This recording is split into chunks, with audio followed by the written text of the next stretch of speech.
জমি চুরি পুকুর চুরি এ যেন এখন নিত্যদিনের ঘটনা হয়ে দাঁড়িয়েছে। আর তা নিয়ে বারবার সরব হতে দেখা গেছে বিরোধী দলের বিভিন্ন নেতা মন্ত্রীদের।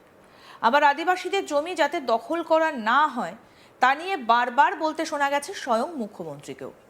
কিন্তু এবার মুখ্যমন্ত্রী সেই নির্দেশকে অমান্য করে এক আদিবাসীর জমি দখলের অভিযোগ তৃণমূল আশ্রিত জমি মাফিয়াদের বিরুদ্ধে। বাংলার মুখ্যমন্ত্রীর নির্দেশকে অমান্য করে আদিবাসী জমি দখলের অভিযোগ উঠল তৃণমূলের জমি মাফিয়া এক কর্মীর বিরুদ্ধে, যা ঘিরে চাঞ্চল্য মালদা জেলা জুড়ে। মালদা থানা এলাকার ঘটনা, যা ঘিরে শুরু হয়েছে রাজনৈতিক বিতর্ক। মালদা জেলার মালদা থানা এলাকার 12 নম্বর জাতীয় সড়কের ধারে কয়েক কোটি টাকার জমি দখল করে রাতারাতি ঘর তৈরির চেষ্টা করে খুশি রাজবংশী নামের এক তৃণমূল কর্মী। থানায় অভিযোগ জানিয়েও পুলিশ নীরব দর্শকের ভূমিকা পালন করে।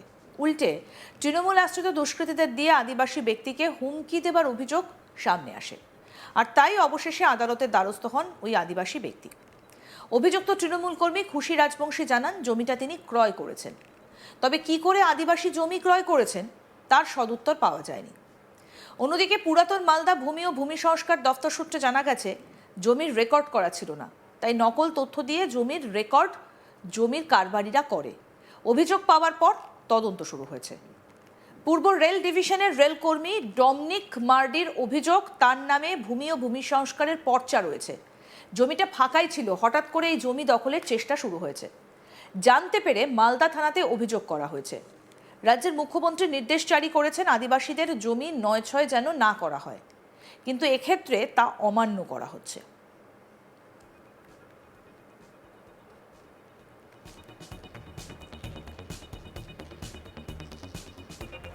রেলকর্মী ডমিনিক মার্ডি কি বলছেন শুনবো। দেখুন, এই জমিটা আমি 2006 সালে নেই এবং আমার নামে পর্চাও আছে, কিন্তু আমাদের এখানে একজন খুশি রাজবংশী বলে হিরো শোরুমের মালিক আছে।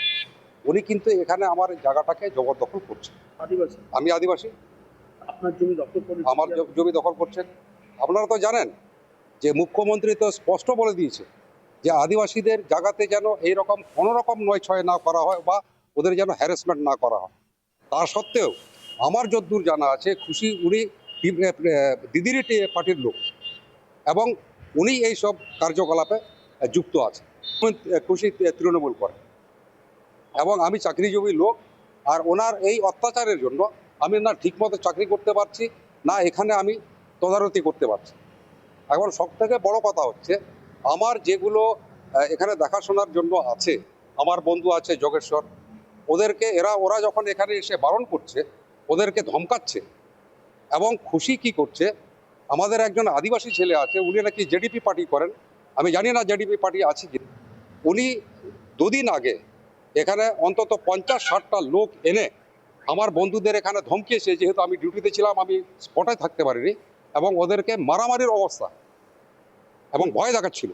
এটা কার প্রশ্রয় সেটা তো ঠিক বলতে পারবো না, কিন্তু এটার নামে অলরেডি এই অংশ, যেই অংশটা মানে ওরা ক্যাপচার করার চেষ্টা করছে, আমি পুলিশকে জানিয়েছি। আমার আবেদন এই যে দিদির দিকে আমরা চেয়ে থাকি যেন আমাদের আদিবাসীদের অন্তত উনি শুভাকাঙ্ক্ষী, এবং উনি সেই স্টেটমেন্টও দিয়েছেন যে আদিবাসীদের যেন কোনো রকম করে অত্যাচার না করা হয়, ওদের জমি যেন না নয়-ছয় করা হয়। কিন্তু তার সত্ত্বেও তো দেখছি, দিদি বলার সত্ত্বেও দেখছি এইসব অসাধু কাজ এখানে টিএমসিরই পার্টির লোক, শুধু আমার এখানে নয়, আপনি উত্তরবঙ্গে যান, দক্ষিণবঙ্গে যান, চতুর্দিকে দিদির কথা অমান্য করে, পার্টির ডিকট্যাট অমান্য করে ওরা কিন্তু আদিবাসীদের বিরুদ্ধে আদিবাসীদের জায়গা নয়-ছয় করছে। এবং ভুরি ভুরি আমি উদাহরণ দিতে পারবো প্রয়োজন, অবশ্যই দিচ্ছে, হুমকি দিচ্ছে আমার বন্ধুদের। যেহেতু আমি স্পটে থাকতে পারছি না, আমি শিফটিং ডিউটি করি, আর আমি রেলে ডিউটি করি, এমন একটা পদে ডিউটি করি যেখান থেকে আমার বেরোনো মুশকিল। তো যার জন্য আমার বন্ধুরা এসে এখানে ওদেরকে এসে মানা করে, কিন্তু প্রাণনাশের প্রাণনাশের হুমকি দেয়, মারামারির হুমকি দেয়, দেখে নেব, এইসব করে যাচ্ছে। এবার আপনাদের শোনাবো পশ্চিমবঙ্গ পাবলিক সার্ভিস সোসাইটির সদস্য দেবেন টুডু কি বলছেন, শুনুন। এটা আমাকে যে জমি কিনেছে, যে ডমিনিক মার্ডি, 2006 সালে কিনেছেন, মূল মালিকের কাছ থেকে কিনেছেন, মন্ডল হেমব্রমের কাছ থেকে কিনেছেন। কেনার পরে এনাদের রেকর্ডটা মানে দেরি করেছে, যার জন্য এখন ওরা ওয়ারেস সূত্রে আবার রেকর্ড করে দিয়ে আবার ওরা জমি জমা বিক্রি করে দিয়েছে, বুঝলেন, এটা ওরা দেখাচ্ছে। কিন্তু আমরা অলরেডি যখন দেখলাম এরা একটু বাড়িটাড়ি করছে বা ডিস্টার্ব করছে আমাদেরকে, এই জন্য আমরা মালদা কোর্টে আমরা কী করেছি, কেস করেছি। এভিক্সের অর্ডার কেস করেছি, এভিক্সের আর কি উচ্ছেদের মামলা। হ্যাঁ, ল্যান্ড ডিপার্টমেন্টে আমরা ওদেরকে বলেছিলাম, কিন্তু ল্যান্ড ডিপার্টমেন্ট আমাদের ওল্ড মালদার বেলারুকে আমরা নোটিশ করেছি, কেন আপনি এই জমিটাকে ওনাদেরকে রেকর্ড করালেন, কারণ ওই জমি তো বিক্রি করে দিয়েছে, অলরেডি বিক্রি হয়ে গেছে। ওরা ভুলবশতি করে ওরা ওয়ারেস সার্টিফিকেট বের করে দিয়ে ওরা রেকর্ড করে নিয়েছে। এনাদের আমাদের ট্রাইবেলের জমি, নন ট্রাইবেল এখানে আমাদেরকে ডিস্টার্ব করবে কেন? এটা বলছে WBLR অ্যাক্টে বলছে যে যাদের পেপারস না থাকলে ওরা যদি জমি দখল করে তাহলে ওনাদেরকে ক্রিমিনাল বলা হবে, কারণ এদেরকে 2 বছর জেল খাটতে পারবে, কারণ খাটতেই হবে। এই জমিতে কাগজ তো সম্পূর্ণ আছে, কিন্তু আমাদেরকে এই যে কি খুশি নাকি আমাদেরকে ওই লোকটাকে আমাদেরকে ডিস্টার্ব করে নিচ্ছে, নাহলে আমাদের তো ঠিকই আছে। আমরা কিন্তু এদেরকে যেন এখানে কোনো হস্তক্ষেপ না করে, কোর্ট প্রসিডিং চলাকালীনই যেন কোনো ব্যক্তি যেন না হস্তক্ষেপ করতে পারে। ট্রাইবেল, নন ট্রাইবেল, আদিবাসীর জমি আদিবাসীর কাছে থাকবে, এটাই আমরা চাচ্ছি, এটা যেন এটা না করতে পারে। তৃণমূল কংগ্রেসের জেলার মুখপাত্র আশিস কুণ্ডু বলেন, এমন কাজ হয়ে থাকলে দল বরদাস্ত করবে না, আইনি ব্যবস্থায় শাস্তি হবে। বাম আমলে যেভাবে আদিবাসীদের জমি দখল হয়েছিল এই রাজ্যে তৃণমূলের নেত্রী তথা রাজ্যের মুখ্যমন্ত্রী মমতা ব্যানার্জির শাসনে হয় না। কি বলছেন জেলা মুখপাত্র তৃণমূলের আশিস কুণ্ডু, শুনবো।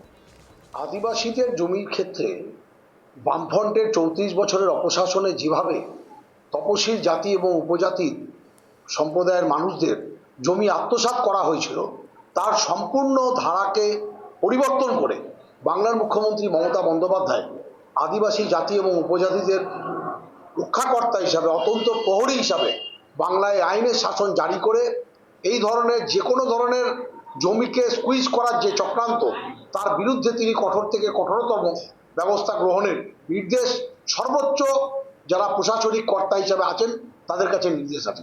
এই ধরনের ল্যান্ড স্কুইজের ক্ষেত্রে, ল্যান্ড স্ক্যামের ক্ষেত্রে যে বা যারা যুক্ত থাকবে, according to law they will be penalised. এটা আপনারা রেস্ট অ্যাসিওর থাকুন। কারণ বিজেপির সাধারণ সম্পাদক অম্লান ভাদুরী কি বলছেন, শুনবো।